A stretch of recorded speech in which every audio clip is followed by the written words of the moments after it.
Hello guys, welcome back to my channel. তো আজকে আমি একটি নতুন ড্রামা এক্সপ্লেন করতে যাচ্ছি। ড্রামার স্টোরি সত্যি অনেক বেশি সুন্দর, আমার তো অনেক বেশি ভালো লেগেছে, আশা করি আপনাদেরও ভালো লাগবে।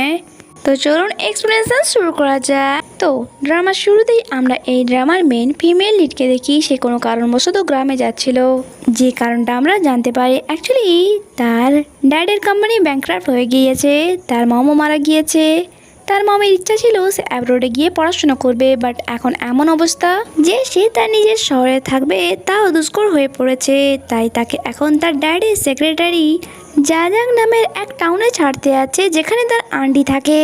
নেক্সট সিনে আমাদেরকে ওই জাজাং নামের টাউনটি দেখানো হয়। সেখানে দুই ছেলেকে দেখি যাদের চুলের কালার দেখে যে কেউ তাদেরকে লোভারি ভাবে। অ্যান্ড এখানে তারা একটি চোরের পিছু করছিল, সাহায্যের জন্য তারা লানফাংকে ডাকতে যায়। আর এই লানফাংই ছিল এই ড্রামার মেন লিড। যাওয়ার আগে তার মম তাকে মনে করায় আজ তোমাকে তোমার কাজিনকেও নিতে যেতে হবে। সে বলে ডোন্ট বারি, আমি তাড়াতাড়ি চলে আসবো। এরপর তারা তিনজনই ওই চোরকে ধাওয়া করে।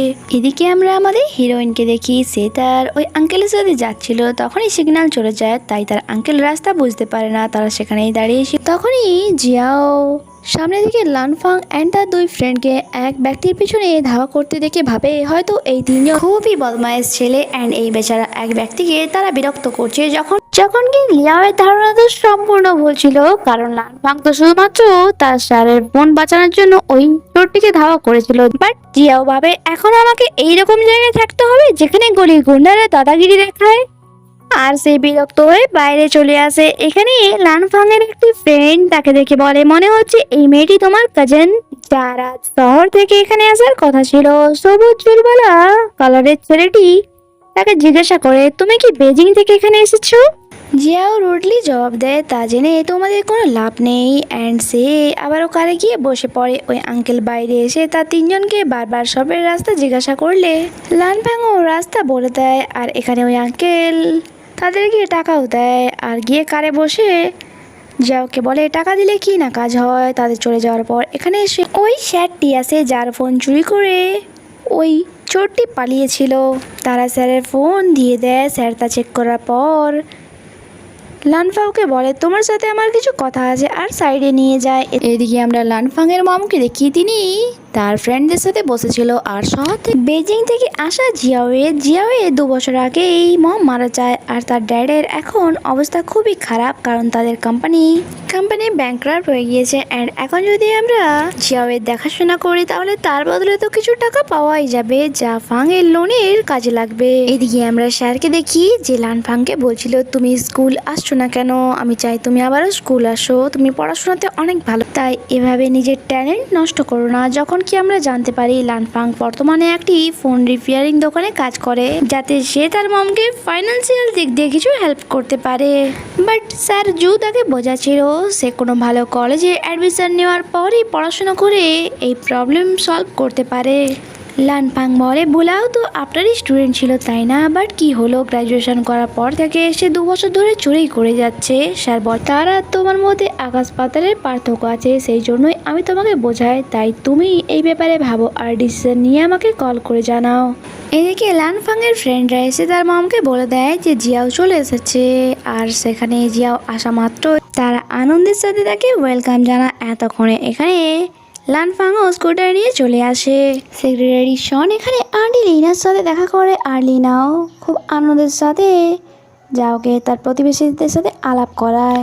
বাট শনের এখান থেকে যাওয়ার আগে জিয়াও বলে আমি আমার ড্যাডকে নিরপরাধ প্রমাণ করতে চাই, তার জন্য আপনার হেল্প লাগবে আমার। এরপর শন সেখান থেকে চলে যায়। আর আন্টি লিনা জিয়াওকে বাসায় নিয়ে আসে। আর এখানে আসা মাত্রই আন্টি তাকে ইশারাতেই টাকা বের করার কথা বলে। আর যখন সে টাকা বের করে আন্টিকে দেয়, আন্টি বলে এটা তো 30,000, আর 20,000 কোথায়, আমরা তো 50,000ই ডিল করেছিলাম। জিয়া বলে এই অ্যামাউন্টটা একটা এক্সপেন্সিভ হোটেলের থেকেও বেশি, বাট তাও আপনি চিন্তা করবেন না, যাওয়ার আগে আমি ওই টাকাটা আপনাকে দিয়েই যাব। এখান থেকে যাওয়ার আগে আন্টি লিনা লানফাংয়ের সাথে তার আলাপ করিয়ে দেয়। আর লানফাংকে বলে তার রুমটা তাকে দেখিয়ে দাও, বাট সে এটা বলে চলে যায় আমার টাইম নেই, আমি বিজি আছি। তাই আন্টি নিজেই তাকে রুম দেখানোর জন্য নিয়ে যায়। আর আমরা জানতে পারি এটা তো লানফাং এর রুম, যেখানে সে তার ফোন রিপেয়ারিং এর কাজ করে। আর বেশিরভাগ টাইমটাই সে এখানেই থাকে, বাট আন্টি অতটা আসে না এখানে। আন্টি তাকে কমফোর্টেবল থাকতে বলে আর তাকে তার বেড দেখিয়ে বলে এটা তোমার শোয়ার জায়গা। আর আমরা দেখি তার পাশেই ছিল লানফাংয়ের বেড, মানে বেড তো কি নয় বাট পাশাপাশি একদমই ছিল। আন্টি বলে এটার মাঝে একটি পর্দা আছে, তাই আনকমফোর্টেবল হওয়ার কোনো ব্যাপার নয়। আর এইসব দেখে তো জিয়াওয়ের বেশ হয়েই যায়। আর সে বলে আমি এমন জায়গায় থাকতে পারবো না, আমার অন্য রুম চাই। তাই আন্টি তাকে তার নিজের রুমে নিয়ে আসে। আর আমরা দেখি আন্টির রুম তো জিনিসপত্র দিয়ে ভরেছিল। আর সে জিয়াওকে এটা বলে চলে যায় তুমি নিজেই ডিসাইড করো তুমি কোন রুমে থাকবে। আর নিচে এসে লানফাংকে বলে জিয়াওয়ের সাথে ভালো বিহেভ করতে, কারণ যখন আমি একবার ছোটবেলায় তার বাসায় গিয়েছিলাম সেখানে তার মম আমাকে একদম নিজের বোনের মতো ট্রিট করেছিল।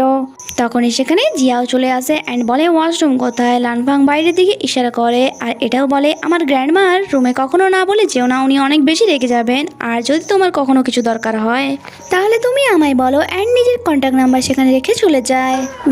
জিয়াও লানফাংয়ের রুম সিলেক্ট করে আর যখন সে ঘুমায় স্বপ্নেই তার মমকে দেখতে পায়। মমকে বলে মম আমি আন্টি লিনার বাসায় এসেছি, বাট এখানে কিছু ছেলেদেরকে আমার একদমই ভালো লাগছে না, আর নাই তাদের বিহেভিয়ার। তার মম তাকে কন্ট্রোল করে আর হাওয়াতেই গায়েব হয়ে যায়। সে মমকে বহুবার আওয়াজ দেয় বাট আশেপাশে কোথাও সে তার মমকে দেখতে পায় না। বাট প্রেজেন্ট টাইমে যখন তার চোখ খুলে সে সামনে লানফাংকে দেখতে পায়। লানফাং বলে আমি তোমাকে এভাবে ওয়ারিড দেখে ভয় পেয়ে গিয়েছিলাম, অ্যাকচুয়ালি মম আমাকে ডাকতে পাঠিয়েছে ডিনারের জন্য।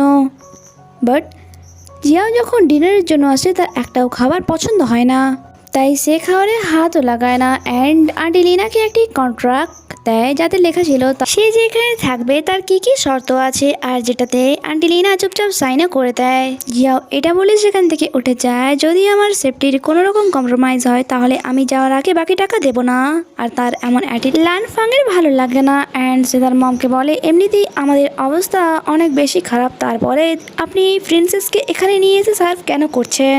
তার মম একটু রুডলি বলে আজ আমাদের এই অবস্থার জন্য একমাত্র তোমার ড্যাড দায়, ওনার জুয়া খেলার নেশায় আমাদেরকে ভিখারি করে দিয়েছে, আর বেঁচে থাকার জন্য টাকা তো লাগবেই। এদিকে তোমার নানির মেডিকেল খরচা, তারপরে এত কিছু খরচা, টাকা কে দেবে।